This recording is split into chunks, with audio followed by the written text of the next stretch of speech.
Hey, 6.3, binomial radical expressions. So like the radicals, our radical expressions, they have the same index. So just like how we can't combine and multiply and simplify two radicals if they don't have an index, we cannot add and subtract. So if you look at this right here, this is like square root 2 is the same concept as if this was an x. If this said x plus 3x, it would be 4x. If you have the same radical like this, you just do your pre-algebra math. So with variables like that, it has to be the exact same thing on the inside. Actually, if there's a variable on the outside, it has to be the exact same thing on the inside and outside. So all of these are like with variables and with numbers.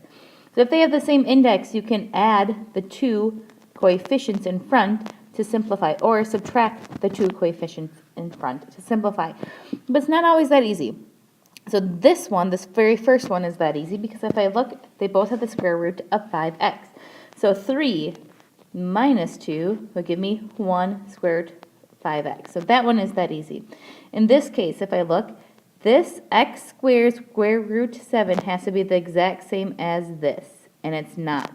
So I cannot simplify this. No, oh man, I can't simplify it. So again, it has to be the exact same. So if you look at these two, I also can't simplify this. Now it's kind of hard because I just wrote over it, but the reason why I can't simplify it is because this has an index 3, and this has an index 5, so you have to be careful. Because even though inside the roots is the exact same, I'm not taking the exact same root. So this is a, no, I can't simplify that. Okay. But before I actually decide if I can or cannot simplify it, I actually have to simplify my radicals. So I'm actually going to do B because B is a little bit harder than A. And then I'm going to have you do A and check that with my work tomorrow morning or afternoon or evening or whenever. Actually, okay, let's just get on with it, Frickman. All right, got it. So first I'm going to do my factor tree here. So I'm going to simplify each and every cubic root here. So this is 25 times 10. This would be 5 times 5, 5 times 2. This one would be 9 times 6, would be 3 times 3, 3 times 2.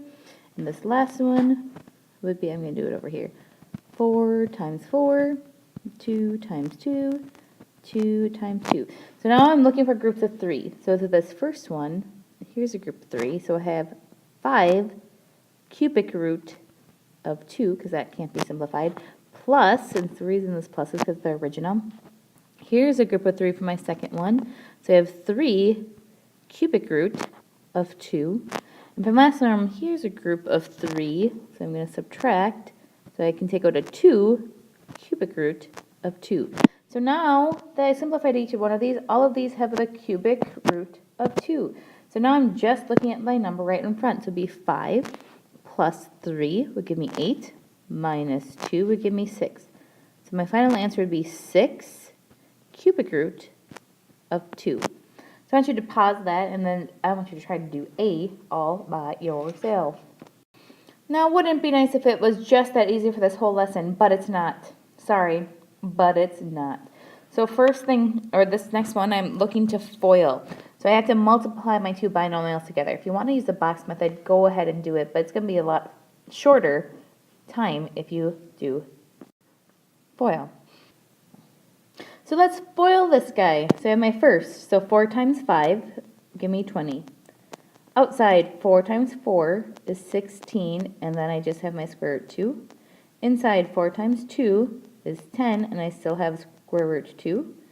And my last, 2 times 4 is 8, and square root 2 times square root 2 is square root 4. And now I have to simplify that. So one thing I notice is that I can combine these two because they have the exact same root.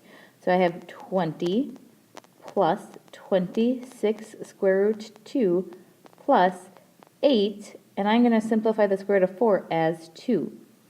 So I can actually rewrite this as 16, and now I can combine these two like terms.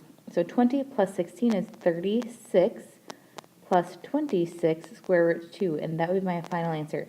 Now again, however you are at your mental math, a lot of times people with this last term, they can just write 16 right away, and that's fine also. So I want you to pause it and try to do B by yourself. And now we're going to multiply in our conjugates. Now, if you remember conjugates from chapter 5, we had to multiply by conjugates so that we could have no roots on the bottom with our imaginary numbers. So I'm going to do A. So my first is 5 times 5. 5 times 5 is 25. Outside, 5 times 1 would give me a positive 5, and I still have my square root 7. Inside, negative 1 times 5 is negative 5 square root 7. And my last, negative 1 times positive 1 is a negative 1. Square root 7 times square root 7 is square root 49. Again, depending on your mental math, you do not have to write the square root of 49. You could just write minus 7 there. These two completely cancel out because we have a positive 5 square root 7 and a negative 5 square root 7. So really all we're doing is 25 minus 7, which would give me 18. Now when you multiply by the conjugate, you should not have any roots. Why are we doing this? So that we can rationalize our denominator for the next problem.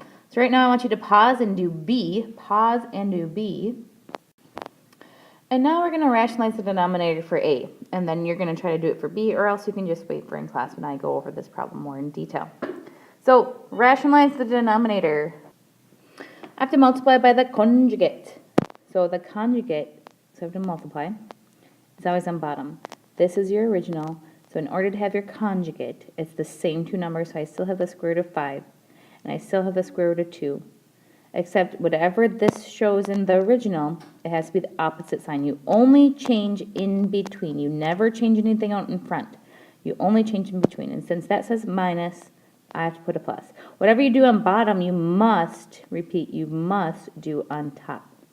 So I have to multiply on top and on bottom. So I'm going to do my long division bar. So on top, I do this right here. You have to distribute. So this is like 3 times 1, which would give me 3. And square root 5 times square root 2 is square root 10. And then my next one would be 3 times 1 would give me 3. And square root 2 times square root 2 is square root 4. Then on bottom, I have my first. So this is going to be the square root of 25. Outside, plus square root of 10, because 5 times 2, both of these underneath the root. Inside, negative square root 10. And last would be negative, because a positive times a negative is negative, square root 4. So a couple of things I see is I can cancel these two out. I could, instead of having square root of 25, that would be like 5. Instead of having 4, that would be like 2. This subtraction has to stay with that.